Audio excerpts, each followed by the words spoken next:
Good evening, everyone. This is a special edition of Not for Debate. This is G Money.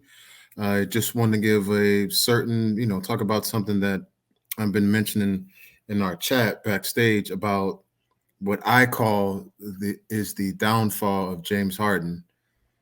And this is very unfortunate because he had so much promise, coming out of college for OKC. He was the sixth man and he was the defensive stopper. I thought he played very well in his role.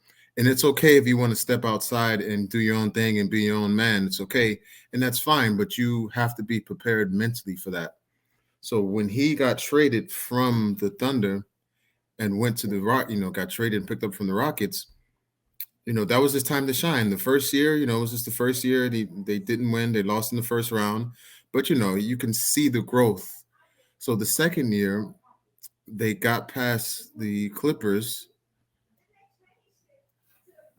I'm sorry, they got past the Clippers, and you can see promise. You can see James Harden, stepping his game up and becoming an MVP candidate.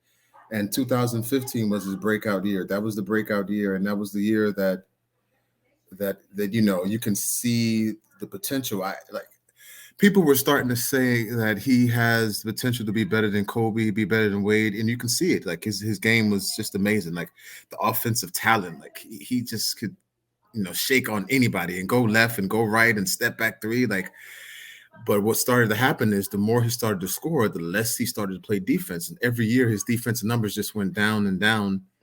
And I'm not sure what happened. Maybe he spent so much of his energy playing offense for the Rockets, his defense kind of took a hit. But I think the downfall started with the MVP race.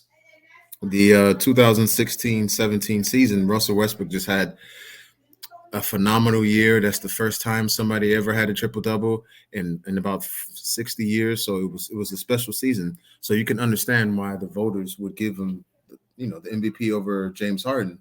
His argument was, I got the Rockets as third seed in the West when they got the Spurs and the Warriors in the same year. So he had a point. His point was winning should matter because he felt that he produced more for his team. Westbrook just put up numbers, but what he didn't understand is what Westbrook did that year was just too spectacular, too special. I mean, you have to think about the circumstances. They just lost Kevin Durant. Nobody thought that they were going to do anything. They thought they were going to be at the bottom of the barrel. Nobody had faith in Westbrook, and he just came out that year and just balled out and carried that team to the playoffs in the sixth seed. And then ironically, they lost to the Rockets, which adds more fuel to the fire of James Harden's argument. It's like this dude is the MVP, but not only is my team better, but then we beat them. So for me, that's where psychologically, not in his game, but psychologically, that's where his mindset started to change. So he didn't win the MVP. He thought he should have won the MVP in 15 because he thought that the Warriors had a better team than that Rockets team in 2015. So he passed out on that. The 2016 season, he didn't play well. The team was eight seed. He had a bad year. 2017, he had an MVP year, but again, he lost to Westbrook. So it's like in his mind, he feels that he's been, I wouldn't say screwed, but he's been, passed over for MVPs twice. So finally, 2017-18 season, he gets what he wants. He gets the MVP. He gets the number one seed. He gets the team 60. I think they won 64 games, and you can see that they have potential. They have potential to beat the Warriors. Now, I knew they weren't going to beat the Warriors. Anybody who knows basketball knew that the Warriors were going to win a championship that year, even though they didn't have home court. It's just that simple. But everybody talks about how LeBron played in 2018, but James Harden was just impeccable. Like he was amazing. Like he didn't he couldn't be stopped. They would try to guard his left, he would just step back on the right and shoot a three. They try to guard his right, he just go left and drive. It's just nothing that they can do can stop him. And the combination of James and Chris Paul should have been enough to beat the Warriors, but it's just like they played the hardest that they could play. They played the hardest that they could have played, and they won game four and they won game five, and they had the Warriors up 3-2, but then Chris Paul goes down. So it's like They were so close. They had the number one seed. He won the MVP. He had the Warriors up 3-2, and they lost. I think that is when psychologically his mindset just became like, God damn, that was my best season ever, and I still wasn't better than the fucking Warriors. So it's like I think that because winning is hard, man. Winning is hard. That's why these guys have a um a sports psychologist, because when winning is hard, man, especially in the NBA. You got to beat a team 4 times out of the week. It's hard to win, man. So it gets to you mentally. So that loss to me affected him. And then they come back the next year. He says he has the MVP year, which he did, but Giannis was just better that year. Giannis' team was better. His record was better. Giannis was just overall a better player that season. But he feels that he was, missed out on the MVP again, which, okay, by this time, it seems like I don't want to say he's getting petty, but it just seems that he's too easily bothered by failure, which you're not going to win everything. That's not the point. The point is that you just got to keep going. Fine, cool. They didn't win MVP. The Rockets weren't as good in 2018-19. They go to the fourth seed. So they play the Warriors again, second round. They go down 2-0. They come back and tie the series.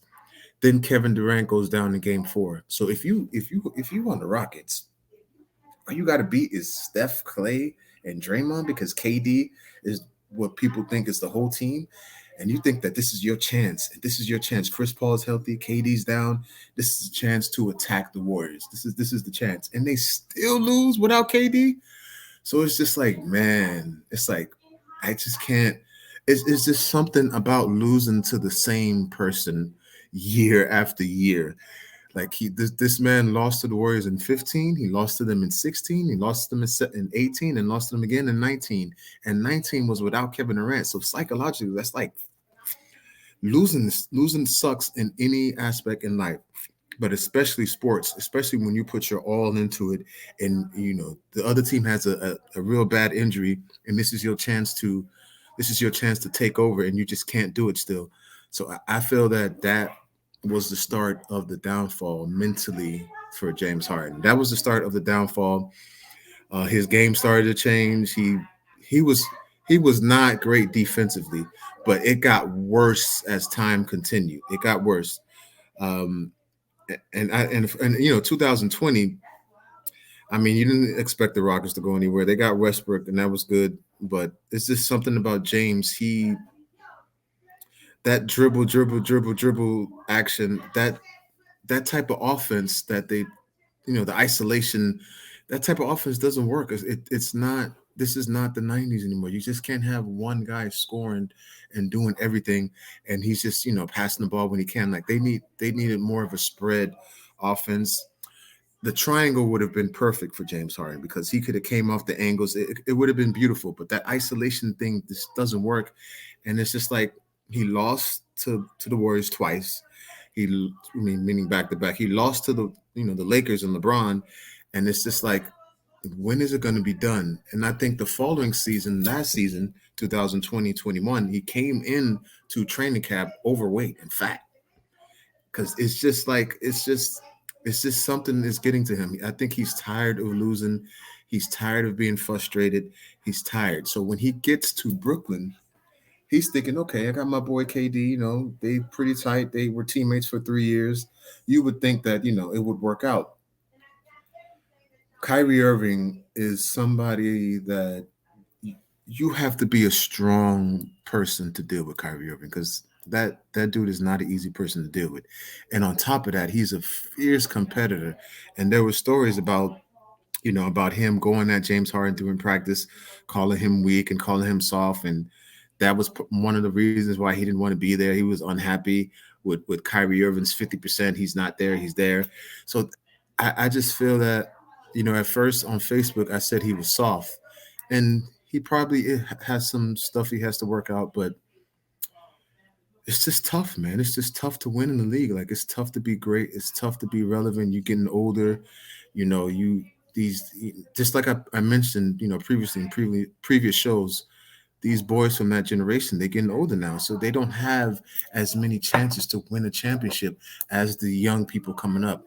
So when you go to Brooklyn and that doesn't work out, it's like, damn, what is wrong with me that I can't find the team. This is, James Harden thinking, what is wrong with me that I can't find a team that I can win a championship with? So I don't believe it's just James Harden is soft and he's just weak. Does he have some mental issues? Possibly. Again, sports is tough, man. Like trying to win is hard. It is hard to win in the league. It's hard. You have to, the team that you're on has to be almost near perfect. Everything has to fall in line. Injuries may have to happen on other teams. You have to get lucky sometimes. It's hard to win in the NBA. It's hard. So I think that him not winning a championship, I think that's really affected him.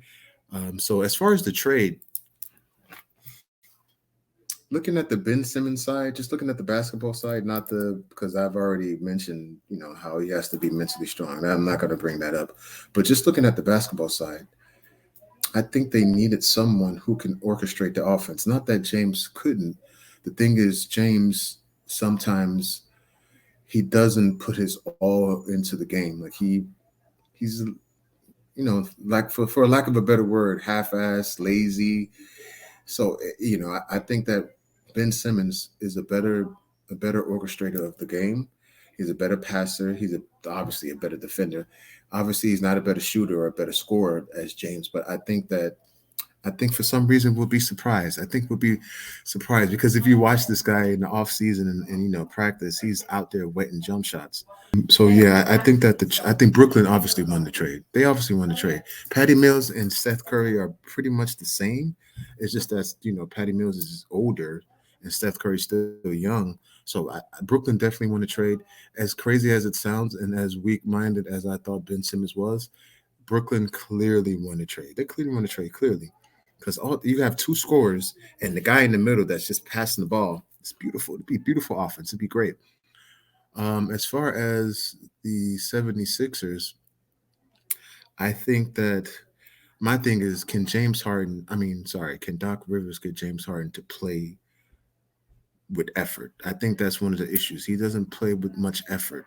At least that's what it seems. Maybe he has a slow game. I don't know. But dude doesn't seem like it doesn't seem like he loves basketball anymore. Like he's playing basketball to try to win a championship instead of enjoying the game and playing hard. And if you win a championship, great. But the championship is something that he's striving for, and I think he's overthinking it. And because of that, I think that he's losing his love for basketball, and he's just playing it or doing it as a job now, as opposed to loving the game, and that's unfortunate. That when it comes to that aspect, when you lose something that you love, the game of basketball that you've had your whole life, and it's just been stressful, and you haven't won, it just sucks, man. Like I feel for James Harden. He's losing this love. So my thing is, can Doc Rivers find that spark in him again? Is Doc Rivers the guy to find that spark? I don't know. I don't know. Doc Rivers gets a lot of credit for winning the championship. I wouldn't say he's an overrated coach. I just don't think I don't think he is the greatest coach of all time or one of the greatest coaches. I just think he's a really good coach who can coach teams, but his teams have come up short. The Clippers, even the Celtics come up short. So it's like James Harden with Doc Rivers. You already had one sensitive dude with Ben Simmons. Now you got another sensitive dude. The thing is, this sensitive dude can actually score, in numbers. So that tandem with Joel Embiid may be good. We'll see. But again, still clearly, Brooklyn won the trade. They won that trade clearly. But as far as in closing, I think that James Harden, I think ultimately he lost his love for the game.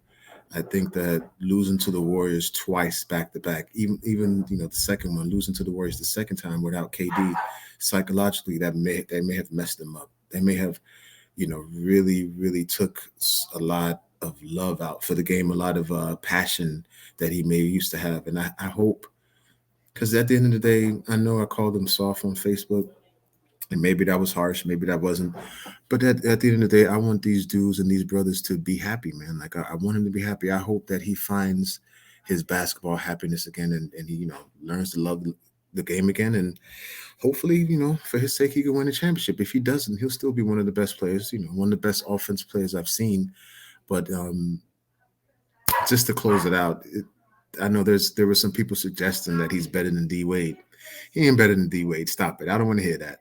But that's it. Look out for the bat signal. We may have a show tomorrow night after the game. We definitely will have a show next Wednesday night at 10 p.m. This has been Not for Debate. I hope everyone has a good evening. Stay safe and take care. Nah for debate. Nah for debate. We don't care what you said. Nah for debate. Nah for debate. Nah for debate. We ain't hearing what you said. Nah for debate. Fire!